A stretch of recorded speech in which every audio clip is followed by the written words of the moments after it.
Good evening, sir.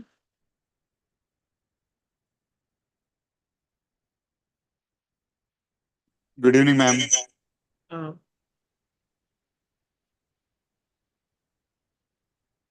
yes, I was just checking whether I'm audible.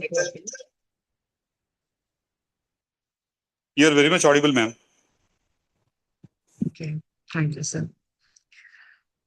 So, good evening to everybody, and a very happy Independence Day to all of us. Uh, Continuing with the Swadhyaya of the luminous landscape of the afterlife. Um, I welcome you all to this particular session of chapter reading, chapter 4. So, just beginning with the Swadhyay, let us remember our Holy Guru, bestowing my humble namaskars at the holy feet of Brahmrishi Pitama Batriji. A warm welcome to everybody. And as we were reading about Jordan and the journey of his soul after he left his body, in continuation with that, today we are proceeding to chapter 4, that is life in our soul group. So, just recalling that as Jordan was being shot at the back and by some of the accosters, and he realizes that he has met with this accident and he has left his body, and he recognizes that after the initial confusion, he recognizes that probably he has died. And as he gains that kind of an awareness, he rises higher and higher above. And entering the spirit world, through the process of channeling, he tells his father, Matthew McKay, that while he is in the process of entering the spirit world, there is a place where he is asked to, probably by a spirit guide, he is asked to recall all the moments of his life that he has just come from. And that place is called the landing place. And probably the souls who are still in the state of confusion and distress, they have to go to the healing place before they come to the place of life review. So, as he has come to the place of life review, he tells us that there is a spirit guide who asks him to, you know, sit in a kind of a lamppost kind of a beside a lamppost kind of a thing, and he switches on the light. And as the light is switched on Jordan, he remembers all his past experiences of all his previous lives. And after all these experiences that he gets, he says that the spirit guide comes and turns off the light. And from there, he takes him to a kind of passageway or a tunnel kind of a thing, a hallway kind of a thing. And as he's walking through the passage, he realizes that he's somewhere near his home. And as he's going through the passage, he feels that familiar warmth that he gets when he is near his home. And he reaches a place where there are lots of light formations, and he reaches the farm that these people call, where you meet members of your soul group. So, from there, we are going to start with our reading today, that is life in our soul group. So, Jordan says in chapter 4 that when I got to my soul group, the farm, everyone greeted me, incarnate or not. So he says that I could see familiar people at the farm, and he says there was a celebration of return. There were people who had incarnated, or there were some people who have not incarnated also. And he finds the soul lights around him, and they were finally joining my divided soul energy back together after my life as Jordan. So that pause to welcome me was like a recess at school. As he says that there was this the members of the soul group at the farm, they were actually busy in their vocations, whatever duties they were assigned at in the spirit world. And he says that it's like as I entered, it was like a recess time in the school. Everyone was playing, everyone was throwing love at me. But when the recess was over and I was safely ensconced back in the group, our work resumed. So the soul group work is learning. And Jordan says that we learn in three ways: the classwork, where we learn from teachers; the individual tutorials, where guides give us special training focused on our past lives and past choices; and field trips.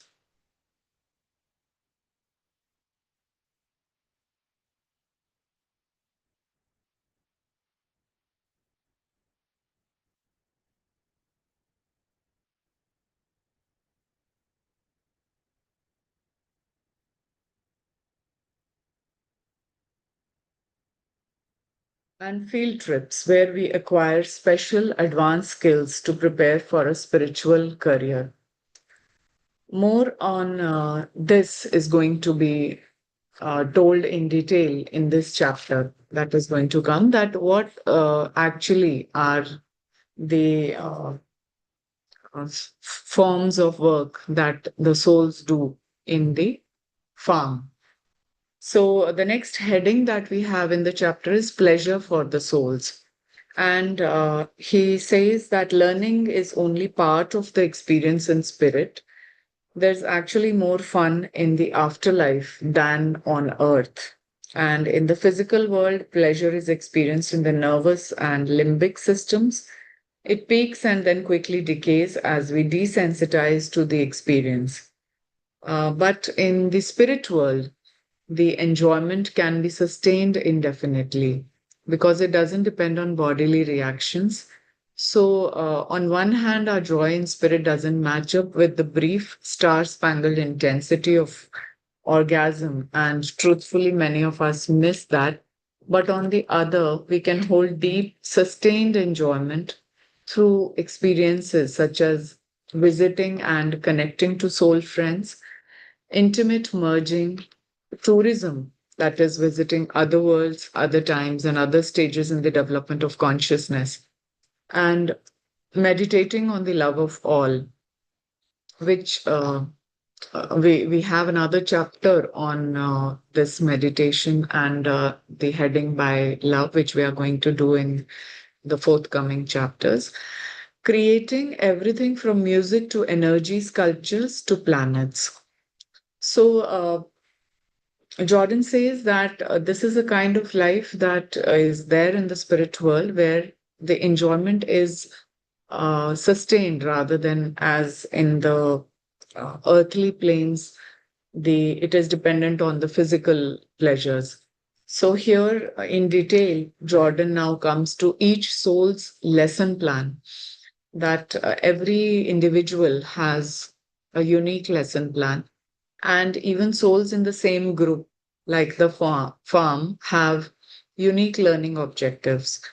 So here, Jordan talks about the Akashic records, and he says that while guides may teach certain lessons collectively, much of the knowledge we acquire is through the study of Akashic records. So there are spirit guides who teach certain lessons in the spirit world, but there are certain Akashic records which he describes as the history of every life, every event, every choice made during incarnations, both as it happened and as it could have happened. So the possibility of any happening or as it has actually happened are being recorded in the Akashic records. So we can understand it in this manner that whatever we have thought, like in the human brain, whatever we think or whatever we turn the thought into action is being recorded in the brain as a sort of database. So I can explain it in the form of that example that maybe there is a kind of computer system. Suppose there is a computer system in which whatever event, thoughts, desires, whatever a soul feels or experiences, it ever that has occurred on earth or transpired on earth, uh, it's like a compilation of written data or words. All this uh, sort of database is collected in the Akashic records. Akash, as in the meaning says sky, and here it is a kind of perspective or emotion wherein the individual is involved. So it is defined as the energetic record of every soul's thoughts, actions, and experiences. And people who are the seekers of this knowledge, they, through occult science or through their own meditative experiences, they are able to uh, download all that information from the Akashic records. So, Jordan here, studying the Akashic record, he says that sometimes alone and sometimes with guides is the primary way we review and learn from each incarnation. And then we open chapters in the record that reveal what would have happened if we made different choices. So, this is how Jordan explains that every soul has a lesson plan, but then we have our own free will also. And it depends on the consequences of our actions, depend on the choices that we make. So, these might have been scenarios actually allow us to witness an alternative life, viewing it much as we would a movie, except we can peer into the deepest, most hidden reaction of each character in the plot. So, these alternate realities are animated only as long as we examine them. When we move our attention to something else, they go dark, returning to a mere potential state. It's like the moment when you stop reading and close the pages of a book. The action stops, the story ceases. Jordan says we also study the Akashic record to learn the intricacies of cause and effect, watching years long sequences of events all flowing from a single choice, a single moment. A father slapping a child and yelling, "You are bad," can launch a ripple effect that will churn through generations. But we don't just study the effects of human action. We examine every instrument of change. How water erodes rocks in a stream. How freezing and unfreezing rain in the cracks of granite causes mountains to rupture. How the Big Bang pushes matter ever further into entropy, the silence of nothingness. We can look at cause and effect on every level so that eventually souls can recognize the underlying force driving every phenomenon, be it physics or human behavior. So, related to the laws of cause and effect, and also studied in the Akashic record, are the laws of change. The principles guide conscious interventions that allow souls to interrupt cause and effect and rechannel the course of human events. In the same way, a dam can alter a river's flow, laws of change, judiciously applied at the moment in time, can redirect history. Jordan says that he spent a good deal of time in the afterlife studying the laws of change because some of his work in the future incarnations will be to apply this knowledge to give a small push to the flow of Earth events. So, as we are reading this book, this is a part of what Jordan had thought after he left his body and made a conscious choice that he is going to, you know, convey this knowledge through the process of channeling to all of us. So, masters of the law of change often incarnate specifically to redirect damaging vectors of cause and effect. Souls like Lincoln, Gandhi, Gorbachev, and Christ give a small push and forever change the forces that shape human destiny and consciousness. While Jordan says, my work focuses on change as well as teaching and guiding, other souls are learning to become healing masters, creators, life givers, librarians, and organizers and leaders, and many other roles. These spiritual careers are nurtured with special one on one tutorials with guides and field trips to places where we can do apprentice work.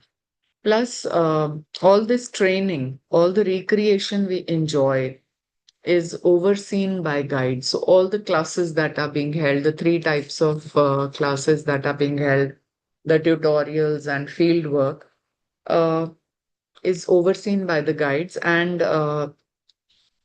the souls have choices, but in the same way as parents structure their children's lives, guides create our schedules and shape our activities. So there are teachers and principals in our schools and camp counselors when we are having fun. Because the afterlife has no day or night, no natural periods for work and rest, and no need to eat or sleep. The patterns that shape our life on earth are missing. We need guides to create these structures for us. So, after this, Jordan specifies that what we do in the afterlife. He says a day in the afterlife, every moment of it is spent in loving and learning. We were created for this one reason, to absorb knowledge and experience and give it to all. All means to everyone present in the universe, to the one and all. So he says to understand what it is like that we keep on doing and we are never bored and it is all full of pleasure. Uh, One has to realize how much the souls love the learning. We incarnate into a physical universe to learn from that. We love each other. We learn from that love and connection. We develop expertise in our spiritual careers. Everything we do fills with an ever increasing sense of truth. We never arrive at truth. No one does, not even the all as in collective consciousness. We keep moving toward truth, holding more and more of it, but never arriving. So he says, for example, I can visit my loved ones who are still incarnate while at the same time deeply studying the Akashic record. Or I can be listening to a guide give a lecture while being a tourist on another planet and learning from the life forms there.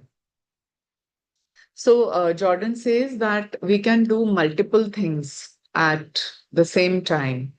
So much of what we do is simultaneous rather than sequential. So, not just one after the other, but simultaneously, we can do many things. Activity level in the spirit world varies depending on whether you are currently incarnate. Souls are less active in the afterlife when their energy is split.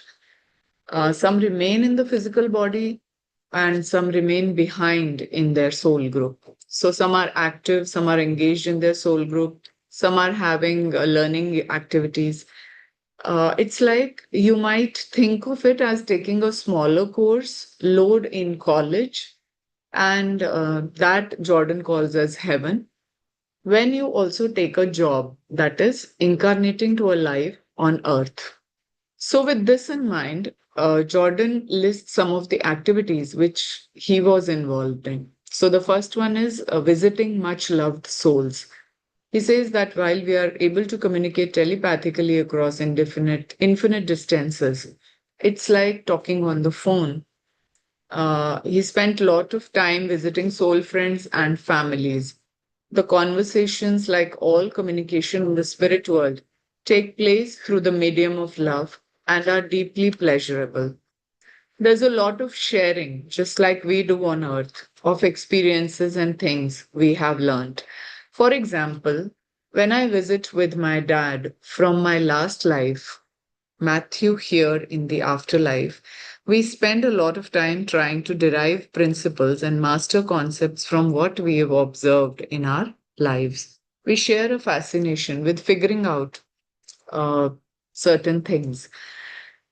The second activity that Jordan talks is about connecting to embodied souls. Communicating to loved ones who are still incarnate is a challenge. The vibrational levels, as noted before, are so different that direct communication is often impossible.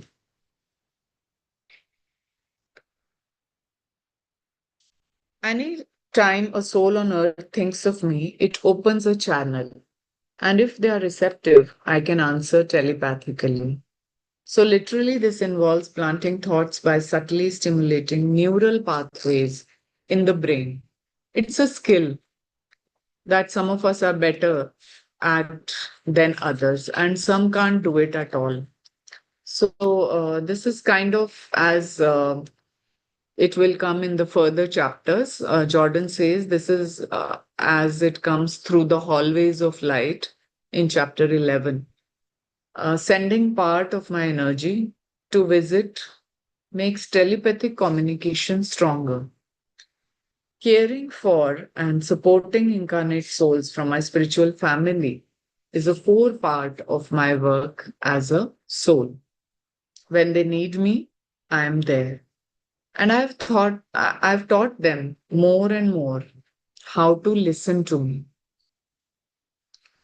The next, he says, is about connecting to all, the collective consciousness. And he says, part of my time is spent in a kind of meditative state where I can connect to collective consciousness. It's like turning on a radio in which you hear the broadcast for every channel simultaneously. All souls do this, and as souls advance and develop, they connect to all more often. Eventually, they may do this for majority of their time. Then next, Jordan talks about reviewing lessons from past lives. Again, this is all done through the study of Akashic records, as he talks about.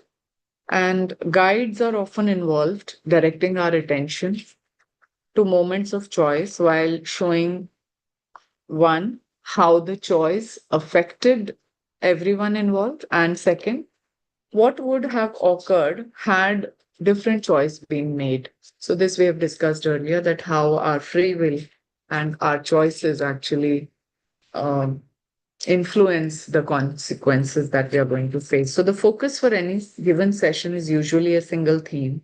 For example, how we reacted to anger or what we did in the face of loss. Whatever this theme, related choices are often examined across several lifetimes. The next, Jordan says what he does is creating things. So he says most souls engage in some creative activities, and for me, it is music. I invent sounds using energy, raising and lowering vibrational frequencies in a unique pattern.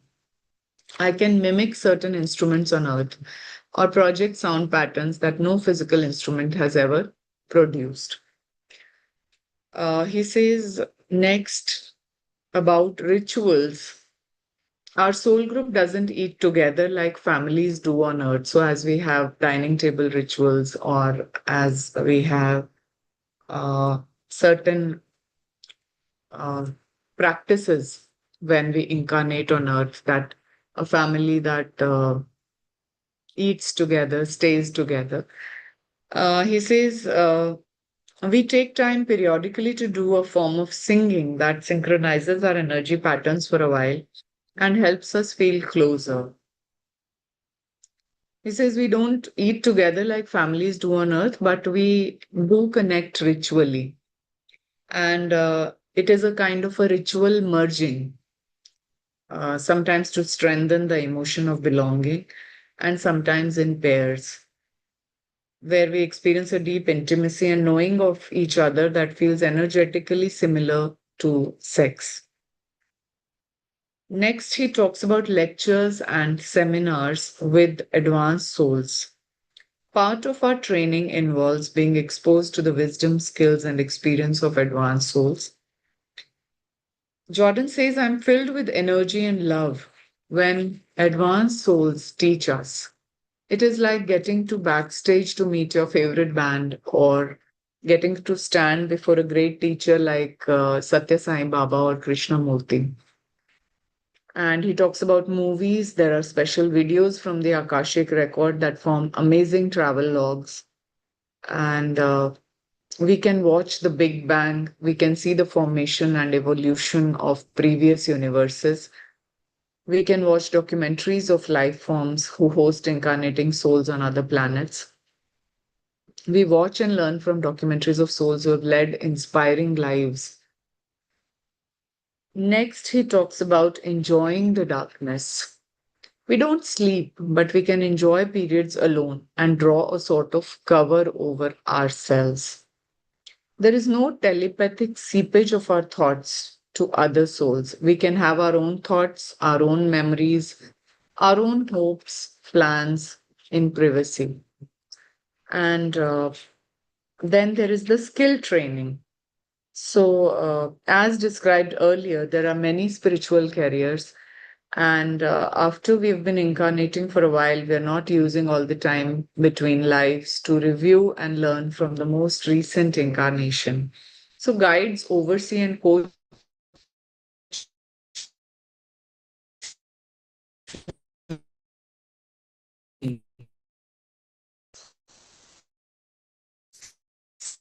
feel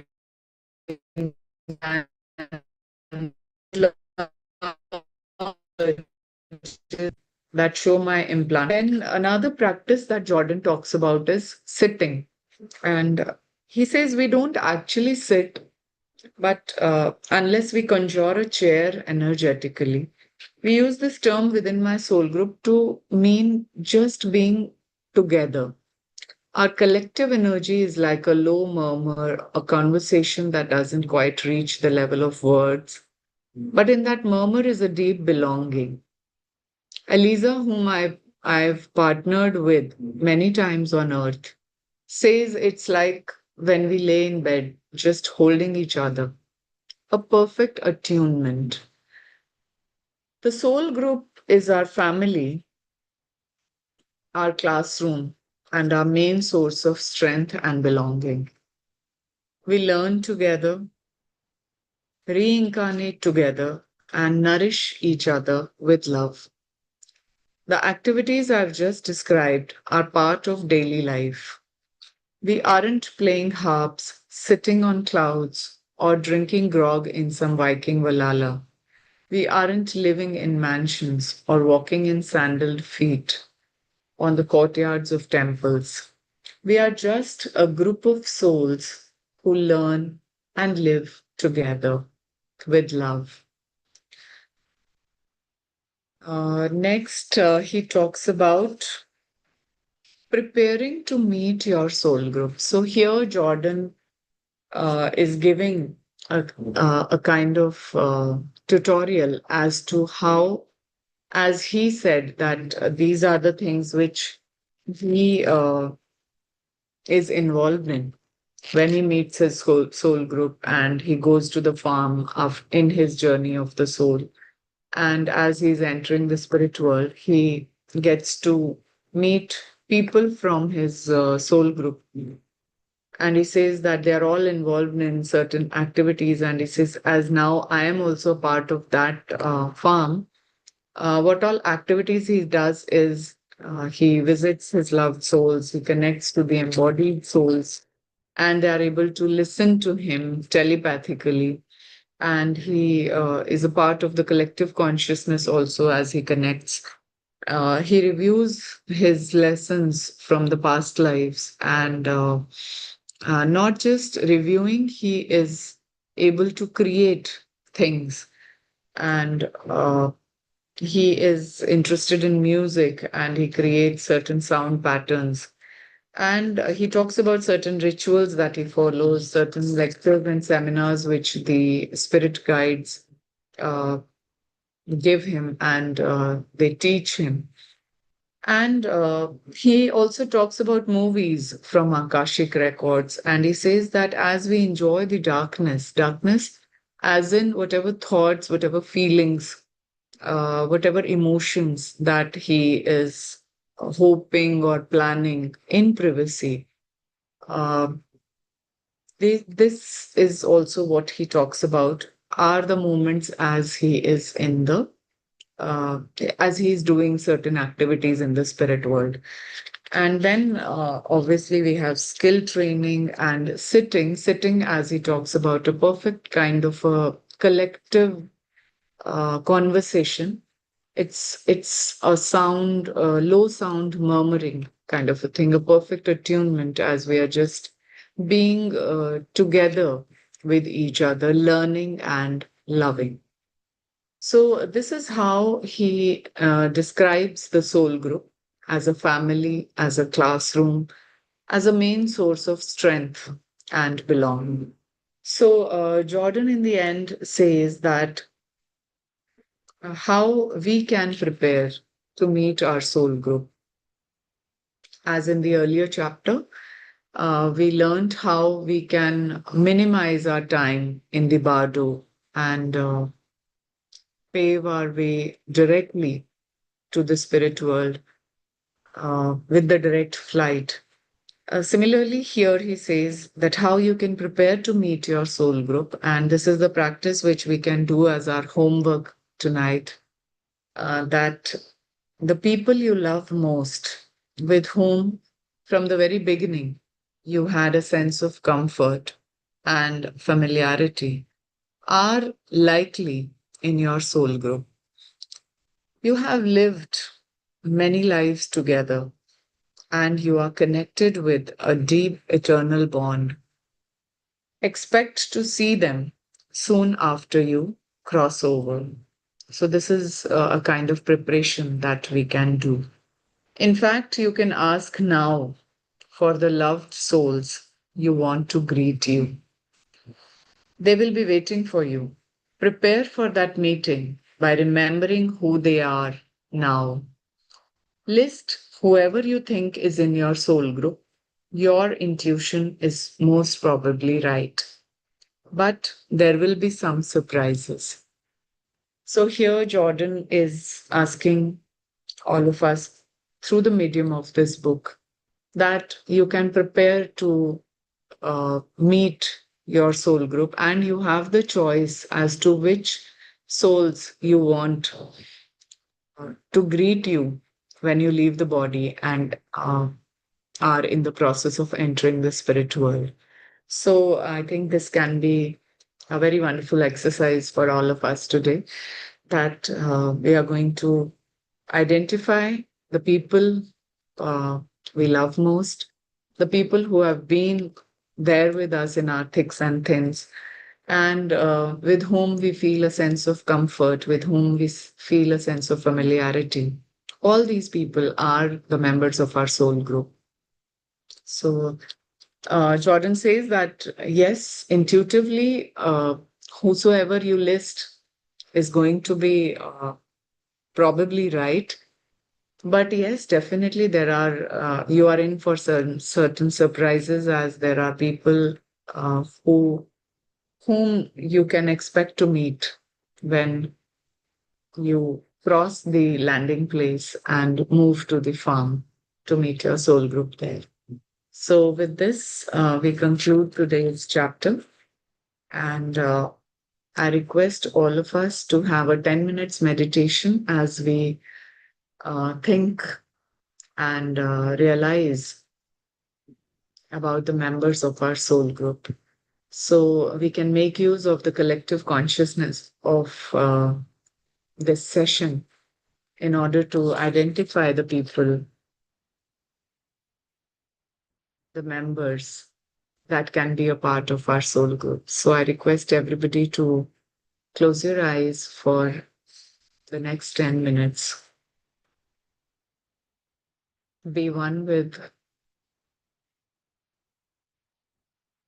your normal, natural, easy, tranquil, peaceful breathing.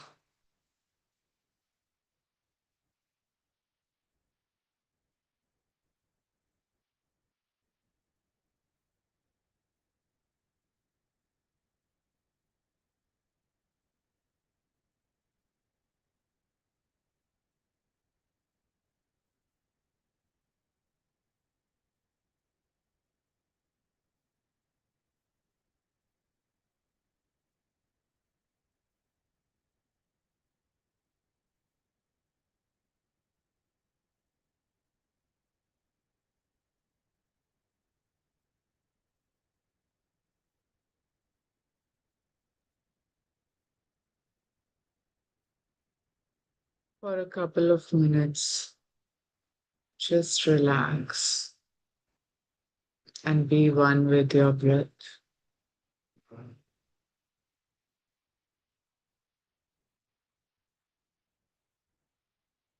And as you relax in the present moment,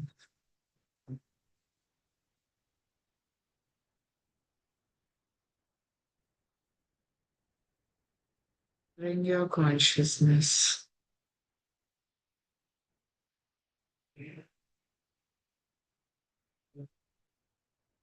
to the people whom you love the most. Can be your family members, your friends, your pets.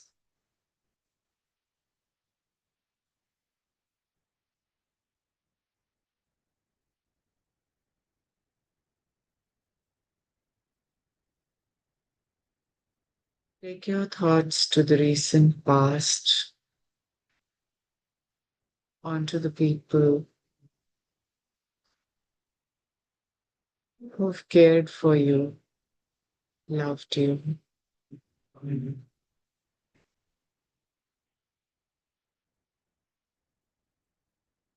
and gradually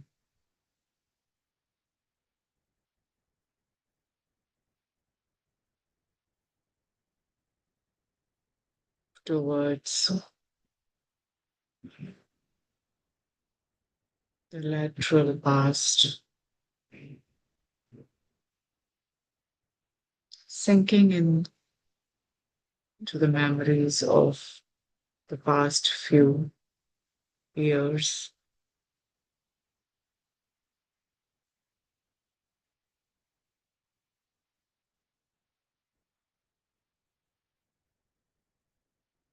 thinking about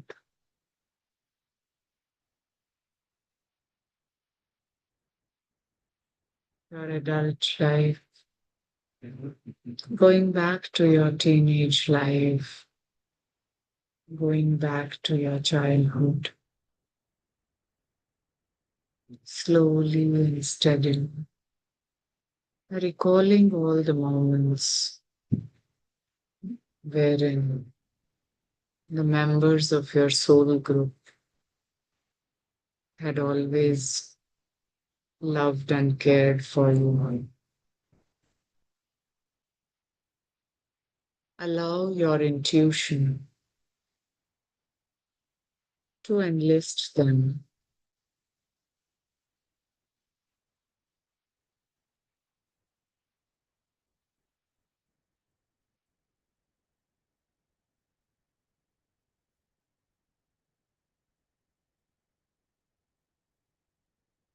Let all this flow very slowly, steadily, naturally.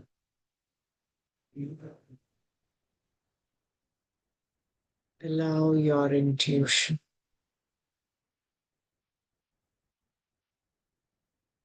Trust your intuition.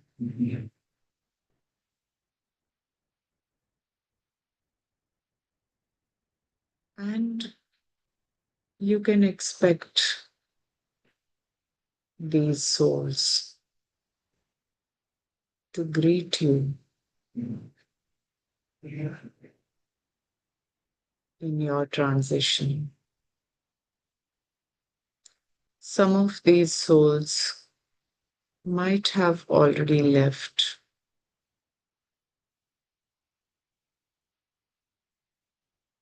Some of them are still incarnate. You can ask and make a choice of all these people to greet you at the farm.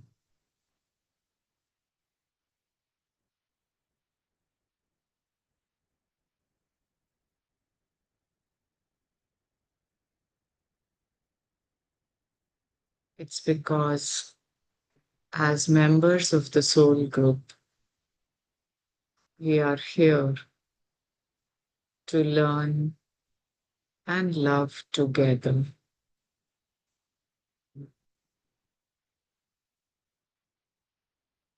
How much you have been cared for, loved, and how much you have learned till now.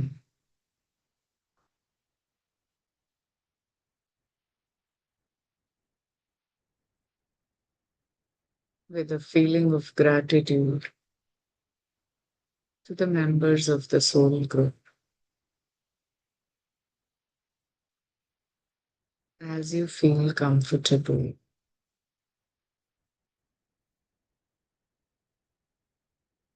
you can come out of the meditation. Last 10 seconds. 9, 8, 7, 6, 5, 4, 3, 2, 1, 0. Please take your own time. If you feel like to be still in meditation, you can continue with it. The rest of you can come. Thank you so much for today's Swadhyaya and listening to me so patiently. Thank you so much.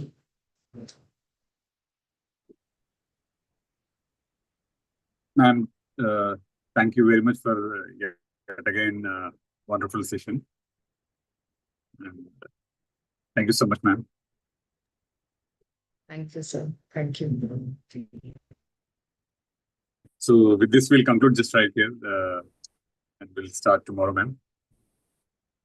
We'll wait for tomorrow's session. Kiran, ma'am? Yes, sure. Yes. Thank you. Thank you, Thank you, sir. ma'am. Good night, ma'am. Good night, sir. Thank you.